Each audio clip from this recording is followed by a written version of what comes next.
अगला क्वेश्चन देखिए, heat energy at constant rate is given to two substances P and Q if the variation of the temperature T of the substance with time T is shown in figure, then select the correct option. ठीक है, तो आपको इसमें correct option बताना है, इनमें से कौन सा ऑप्शन करेक्ट है. ठीक है, देखिए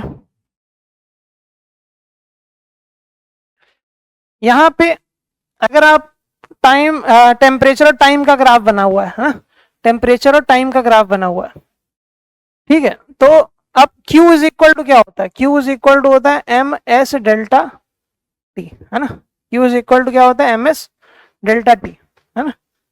अब यहाँ पे आपको क्या करना है, आपको किसके किसके बीच में ग्राफ प्लॉट करना है, प्लॉट करना है आपको टेम्परेचर और किसके बीच में, टाइम के बीच में, है ना. टेम्परेचर और टाइम के बीच में ग्राफ प्लॉट करना है.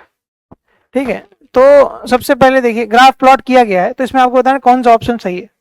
ठीक है, तो आप देखिए तो इसकी स्लोप कम है और इसकी स्लोप ज्यादा है. सही है, इसकी स्लोप कम है और इसकी स्लोप ज्यादा है.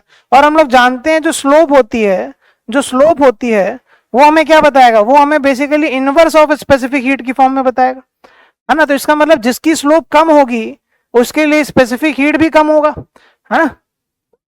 कैसा है ना.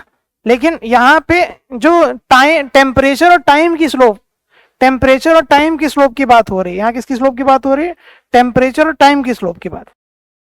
तो यहाँ पे आप ये चीज देख सकते हैं कि जिसकी स्लोप कम होगी उसके लिए स्पेसिफिक हीट ज्यादा होगी, जिसकी स्लोप कम होगी उसके लिए स्पेसिफिक हीट क्या होगी, ज्यादा होगी. ठीक है, तो आप देखिए Q वाले के लिए जो एंगल थीटा है वो कम है और इसके लिए जो एंगल थीटा है वो ज्यादा है. इसका मतलब क्या है कि इस P वाले के लिए स्लोप क्या हो गई, ज्यादा हो गई, तो इसके लिए स्पेसिफिक हीट कम, और Q वाले के लिए स्लोप कम तो स्पेसिफिक हीट ज्यादा, तो specific heat of Q is greater than specific heat of P.